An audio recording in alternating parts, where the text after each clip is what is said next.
서울에서 의사와 환자로 만났던 인연이 네팔에서 두 번째 귀한 만남으로 이어졌고 15시간의 비행도 피곤했지만 실은 출발 전날부터 약품 준비로 꼬박 밤을 지새웠던 일행은 두 선교사님이 준비해 주신 하얀 쌀밥에 김치가 그 어느 대접보다도 귀하고 이 감사하다. 땅을 보고 이 땅을 치료할 때 또 백성들을 치료할 때 하나님께서 10년째 버려진 네팔 어린이들을 품고 살아온 덕에 지금은 현지인들과의 교류가 가장 많은 선교사인 이혜덕 선교사. 팔목과 발목에 종양이 생겨 이창우 원장에게 통풍 치료를 받은 인연이 지금 이 자리에서 장기 선교사와 그 사역을 돕는 단기 의료팀으로 함께할 수 있는 귀한 만남이 된 것이다. 누구보다도 현지에 대한 실정을 잘 아는 두 분께 듣는 이야기가 신기할 따름이고 새롭기만 한 일행들. 밤이 깊도록 피곤한 줄 모르고 그때가 되면요 이뭐 집집마다 다음 날 일행은 이른 아침부터 선교사님의 안내로 카트만두 시내 땅 밟기를 먼저 했다. 아시아 문화군의 나라인 네팔은 이슬람이나 공산국가도 아니면서 개종의 자유가 없는 나라라고 한다. 3억이 넘는 갖가지 신을 숭배하는 나라답게 가장 번화한 곳엔 사원과 신전이 즐비했고 원숭이에게 붉은 옷을 입혀 만든 신전 앞에서 한 중년 여인이 한을 달래고 있는 어처구니 없는 모습이 보인다. 남성을 상징하고요 밑에 거는 여성을 상징합니다. 그래서 이제 아기가 못 낳는 사람, 아기 못 낳는 사람이 거기에 앉았다가 일어나서 우유를 붓고 밑에 흐르는 걸 받아서 먹으면 아기를 낳는다고. 네. 세계에서 가장 많은 미신을 숭배하는 나라답게 이번엔 나무 및 둥지 안에 있는 발 모양도 건강을 지켜주는 신이라고 한다. 일명 발신이다. 특히나 붉은색 가루를 입힌 신들 앞에 사람들의 발길은 끊이지 않고 자욱한 연기와 매캐한 냄새가 역하게 느껴지는 이 강은 힌두교의 화장터로 쓰고 있고 잿빛으로 오염된 강물 근처에서 시신을 태우다 남은 장작으로 밥을 지어 먹는 네팔 사람들. 또 사람들과 아무렇지도 않은 듯 사람들 곁에서 남은 음식을 먹고 사는 원숭이 떼. 마치 지옥의 문을 연상케 한다. 한쪽에선 죽은 사람의 시신을 태우는 연기가 끊임없이 피어오른다. 때마침 장례를 지내는 모습도 보이는데 풍습이라고 하기엔 너무 아연실색해 하는 광경들에 일행은 놀라지 않을 수 없다. 이렇게 여러 색색깔의 종이로 온몸을 묶어 장례를 지내는 것은 그나마 여유가 되는 사람들이 할 수 있는 의식이라는데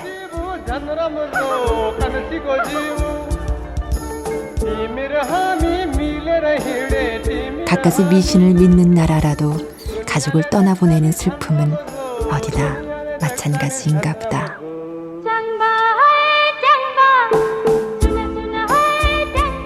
화장터 여기저기에서도 자기가 숭배하는 신을 따라 추종하는 자들의 얼굴은 마치 귀신을 불러오는 듯한 모습이고 장례의 마지막 순서인가 보다.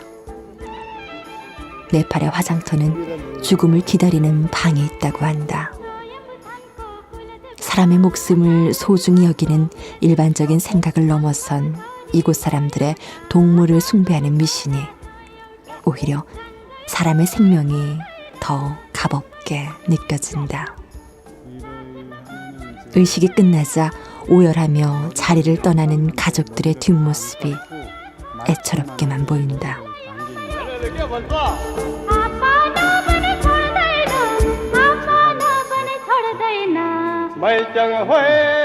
네팔은 왕의 나라라는 얘기에 걸맞게 일반인들과는 너무도 차별화된 왕족들의 무덤이다.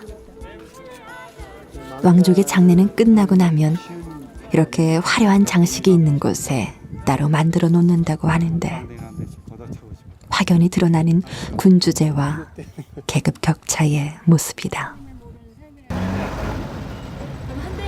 세계에서 신전이 가장 많다는 카트만두의 땅 밟기를 하고 난 뒤 본격적인 의료 봉사를 할 치토안으로 떠나기 위해 공항으로 가는 길에서 만난 희귀한 행렬에 잠시 발길을 멈추고 마을 사람들이 온통 붉은색 가루를 뒤집어 쓰고 음악에 맞춰 미친 듯이 흔들어댄다. 또 다른 신을 섬기는 마을의 결혼 잔치라는데 이런 상태로 코끼리 형상의 불상을 강에 띄어야 끝이 나는 잔치이다. 그저 무엇인가에 홀린 듯한 광란의 모습이 섬뜩하기만 하다. 이름도 모르는 신을 숭배하는 불쌍한 영혼들.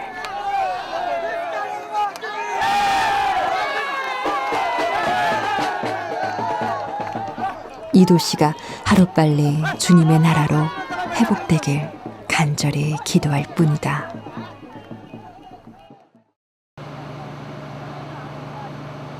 치트완으로 가기 위해 활주로에서 기다리는데 요즘은 보기 드문 25인승 경비행기를 타야 한다. 짐 수속도 없이 각자 챙겨들고 드디어 이륙이다. 앉으면 앞좌석에 무릎이 닿는 고속버스보다도 작은 실내가 인상적이고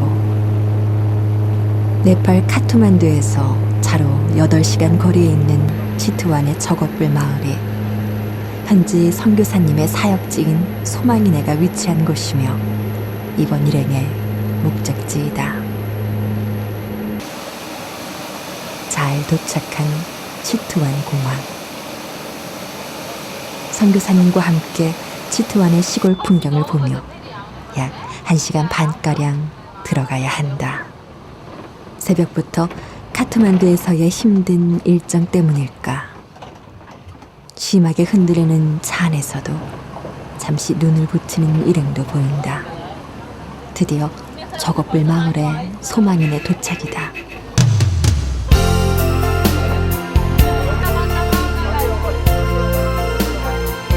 드넓은 초원에서 수많은 아이들이 반갑게 뛰어나온다.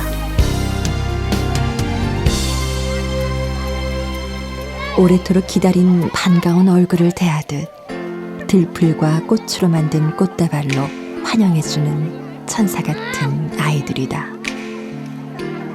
300여 명의 버려진 아이들을 키우기 위한 4층짜리 벽돌 건물도 직접 지으신 건물이란다.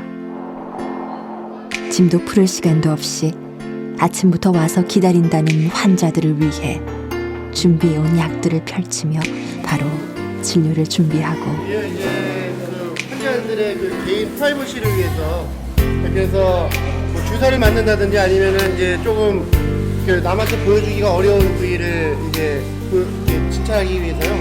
이 커튼을 쳐놓고 안에 들어가서 진료를 하도록 저희 가운데는 준비를 해주실 수 없는 지역들이 많아갖고 저희가 따로 밖에선 아이들이 신기한 듯 쳐다보는 모습이 천진난만하다.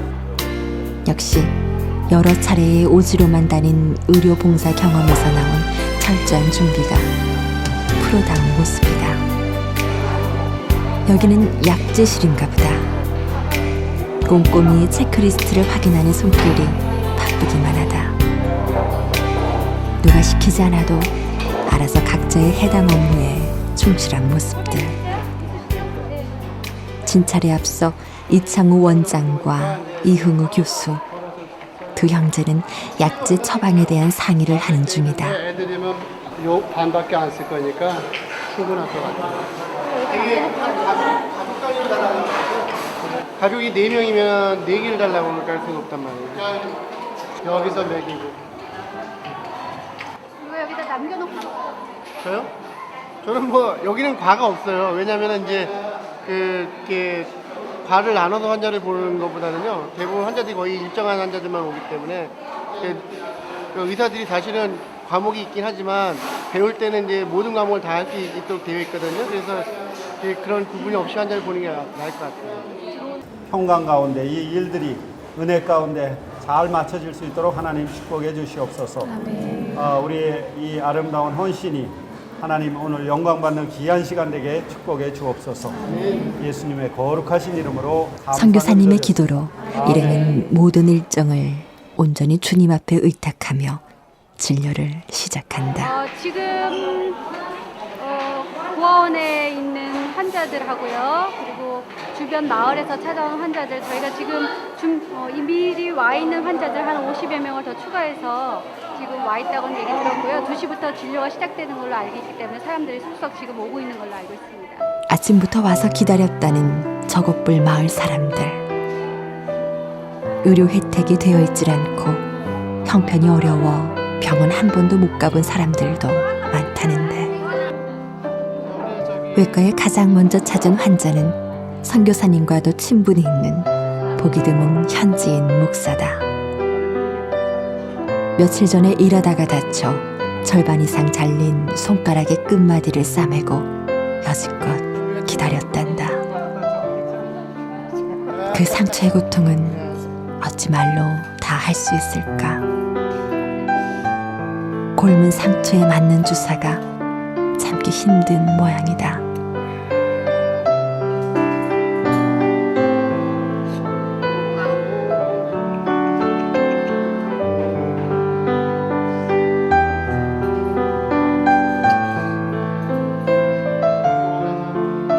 개종이 금지된 나라에서 현지인 목사가 되기란 정말 힘들 텐데, 아픔에도 웃음 지어 보이는 모습이 그저 귀할 따름이다.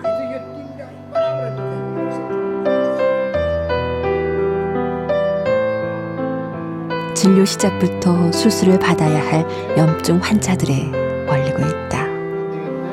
우리 저 리도케인 좀 더 주세요. 오늘 이걸 사실은 좀 제대로 된 수술방에서 떼어드려야 되는데 지금 못 해드리면 계속 아프시거든요. 그래서 오늘 떼어드려야 될 것 같습니다. 내 반려자들은 특히 일을 많이 한다는데 저렇게 큰 종양이 되기까지 아무런 약도 쓰질 못했다니 안쓰럽기만 하다.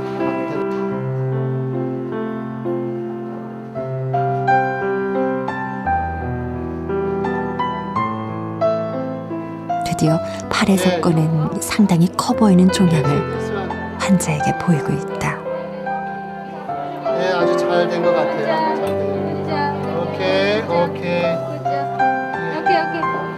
됐어요. 이게 신경에 자라는 종양인데요. 이게 이제 자꾸 커지면은 손가락이 좀 마비고 하고 저리고 그러거든요. 근데 완전히 잘 떨어졌습니다. 3명의 의사에게 진료받기 위해 속속들이 모여드는 마을 주민들. 맨발로 다니는 습관 때문에 발가락에 상처를 가진 환자들도 많이 보이고, 치료는 이번 일행 중에서 가장 연장자이신 이종찬 박사가 맡았다. 이거 한두 개가 딱 들어가서 이거 남았단 말이에요. 그래 이거 항상 파고 들어가세요. 한 번만 더 하면 이렇게 하면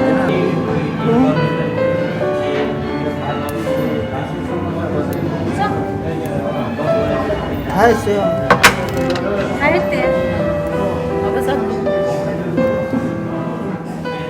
썩은 발톱을 드디어 뽑아냈다.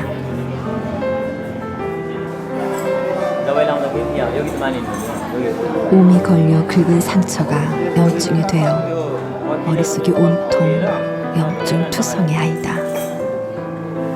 이 오미 같은 게 생겼다가 그걸 긁으니까 그게 다 염증으로 곪았어요.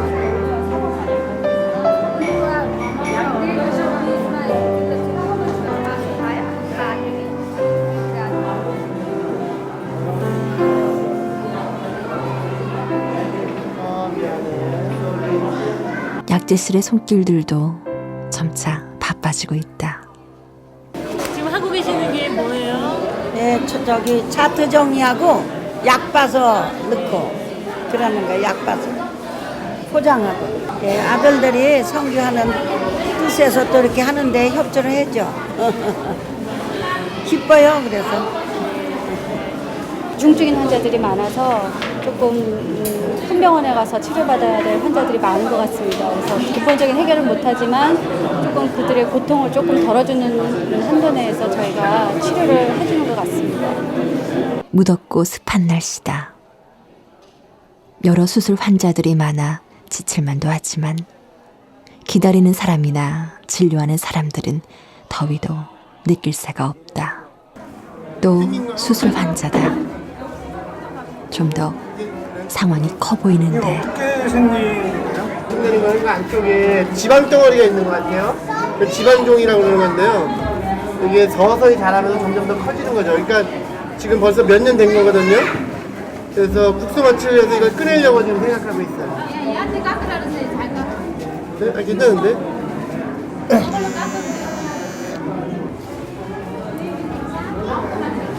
아, 통증은 없는데요. 점점 자라니까 보기가 싫고 결국은 떼야죠. 이게 왜냐면 너무 커지니까요. 계속 자라나요? 예, 계속 자라죠.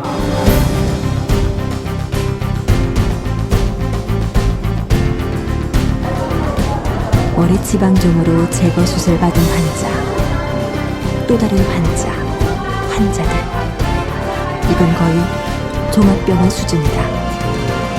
한편 이창우 원장은 선교사님의 요청으로 움직일 수 없는 마을 환자들을 방문해 진찰하는데 상상도 못할 일들이 벌어진다.